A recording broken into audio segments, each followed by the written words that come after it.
फुले यांच्याविषयी सांगायचं जर काही झालं तर मूळचं त्यांचं आडनाव हे गोरे होतं, परंतु गोरेचं फुले कसं झालं तर पेशव्यांच्या दरबारात फुलं देण्याचं काम ते करायचे, तर फुलं आले का असं म्हणता म्हणता त्याचं फुले हे आडनाव लागून गेलं. तसं त्यांचं मूळ आडनाव हे गोरे होतं. आणि सहसा आपल्याला सांगितलं जातं फुलेंची परिस्थिती गरीब होती, हालाकीची होती, परंतु असं काही नव्हतं. फुले हे अतिशय गडगंज श्रीमंत होते, त्या काळातले मोठे उद्योजक होते. कारण त्या काळात टाटा समूहाचा जो टर्नओव्हर होता तो 20-21 हजारपर्यंत असा काहीतरी होता, परंतु फुलेंची जी पुण्यातली कंपनी होती तिचा टर्नओव्हर टाटांपेक्षा जास्त होता. आणि फुले अतिशय उत्कृष्ट कॉन्ट्रॅक्टर होते. याचं जिवंत आणि ज्वलंत उदाहरण आजपर्यंत आपल्याकडे आहे. पुण्यामध्ये त्यांनी करून ठेवलेले अतिशय कामं त्या ठिकाणी आजही हयात आहे. मुंबई महानगरपालिकेत जी बिल्डिंग आहे त्याचं काम देखील फुलेंनीच केलेलं आहे.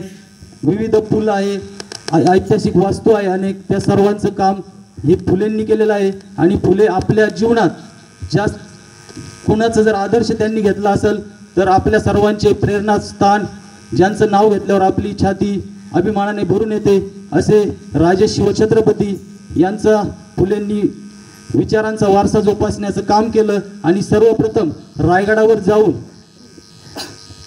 फुलेंनी महाराजांची समाधी शोधून काढायचं एक अतिशय सुंदर असं काम त्या काळात केलं होतं. 1818 साली रायगड हा किल्ला इंग्रजांच्या ताब्यात गेला व त्यानंतर पुढील 55-60 वर्ष त्या किल्ल्यावर कुणालाही जाऊन दिलं जात नव्हतं. त्याच्या पूर्ण वाटा बंद केल्या होत्या. परंतु फुलेंना ज्यांना आपण गुरुस्थानी मानतो त्यांची समाधी कुठे आहे ही समाधी शोधण्याचा फुलेंना जिज्ञासा लागली आणि ते रायगडावर गेले. 1869 मध्ये ते रायगडावर गेले. पहिला दिवस झाला, हातात कुऱ्हाड, सोबतीला काही माणसं घेऊन त्या ठिकाणी गेल्यानंतर त्यांनी ते जंगल तोडण्याची सुरुवात केली, समाधी सापडवण्याची सुरुवात केली. पण पहिल्या दिवशी समाधी सापडली नाही, दुसऱ्याही दिवशी सापडली नाही. अखेर तिसऱ्या दिवशी फुलेंना छत्रपतींची समाधी दिसली आणि फुले आनंदाने हर्षून गेले. धावत समाधीकडे गेले. पलीकडे असणाऱ्या आडातून त्यांनी पाणी घेतलं, त्या पाण्याने समाधी स्वच्छ केली, फुलं घेतले, धुवून काढली, समाधीला अभिषेक केला. आणि बघतायत फुले आणि विचार करतायत, अरे कड्या कपारी डोंगर दऱ्यातून निधड्या छातीनं घोड्यांच्या टापा दिल्लीच्या तख्तापर्यंत नेऊन ठेवणारा या राजाच्या समाधीची ही अवस्था व्हावी. फुलेंना देखवलं नाही आणि फुलेंनी त्या समाधीचा जीर्णोद्धार केला, पूजा केली. पण त्या रायगडाच्या खाली काही तिथले जे ग्राम जोशी होते त्यांना ही गोष्ट कळाल्यानंतर ते वरती आले. त्यांनी त्या घटनेचा विरोध केला. त्यांनी सांगितलं तुम्ही या थडग्याला देव पण कसं काय देऊ शकता.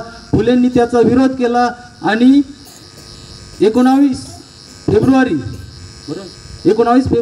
1869 पहिली शिवजयंती फुलेंनी साजरी केली. आणि त्या काळात ज्यावेळेस ही शिवजयंती साजरी केली त्या काळात टिळकांचं वय हे अवघं 4 वर्ष होतं. त्यामुळं पहिली शिवजयंती साजरी करण्याचा बहुमान हा आपण नेहमी फुलेंनाच दिला पाहिजे असं मला वैयक्तिक वाटतं. त्याचबरोबर फुलेंचा आदर्श घेणारे डॉक्टर भीमरावजी आंबेडकर, फुलेंनी छत्रपतींना गुरु मानलं तर डॉक्टर भीमरावजी आंबेडकर यांनी फुलेंना गुरु मानलं. फुलेंच्या बाबतीत लिहित असताना डॉक्टर भीमरावजी आंबेडकर लिहितात, मी आजपर्यंत बंदुकीच्या धाकाने आणि हंटरच्या धाकाने वाघांना माणसाप्रमाणे वागायला लावणारी असंख्य माणसं बघितली, परंतु बंदुकीच्या धाकाशिवाय आणि हंटरच्या धाकाशिवाय माणसांना वाघाप्रमाणे जगायला शिकवणारा एक महात्मा बघितला आणि तो महात्मा म्हणजे महात्मा ज्योतिराव फुले. हे विचार आंबेडकरांचे फुलेंविषयी होते. आणि त्याचबरोबर फुलेंनी महाराष्ट्रातच नव्हे तर स्त्री शिक्षणासाठी केवळ महाराष्ट्र नव्हे, देश नव्हे तर आशिया खंडातील पहिली मुलींची शाळा ही फुलेंनी चालू केली. त्या बाबतीत देखील त्यांचं खूप महत्त्वाचं योगदान आहे.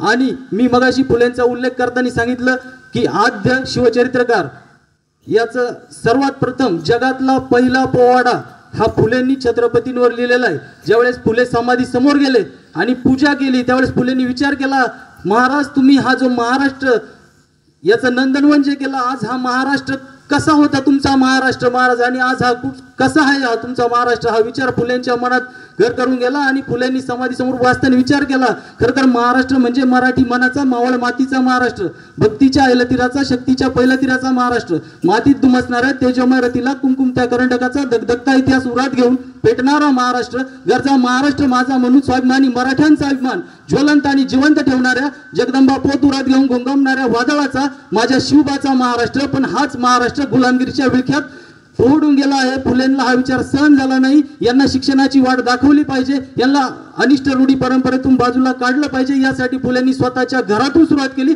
आणि ठामपणे विचार करायची एक प्रेरणा घेतली आणि जे विचार केले ते ठाम ठेवले. फुलेंनी पहिला विचार केला, ठीक आहे मुली शिकत नाही, लोक पाठवत नाही, आपण आपल्या पत्नीला शिकू. मग फुलेंनी जो ठाम विचार केला, ठाम विचार करायला शिका. आपण यांच्या जयंत्या पुण्यतिथ्या का साजऱ्या करायच्या असतात, तर त्यांच्यातले विचार आपण आत्मसात करावे यासाठी आपण या गोष्टी करत असतो. फुलेंचा जो ठाम विचार होता, त्या काळात स्त्रीला इतका विरोध होता शिकण्यासाठी, पण जो ठाम विचार फुलेंनी ठेवला, कारण आजपर्यंत जी माणसं यशस्वी झाली त्यांनी विचार ठाम ठेवले.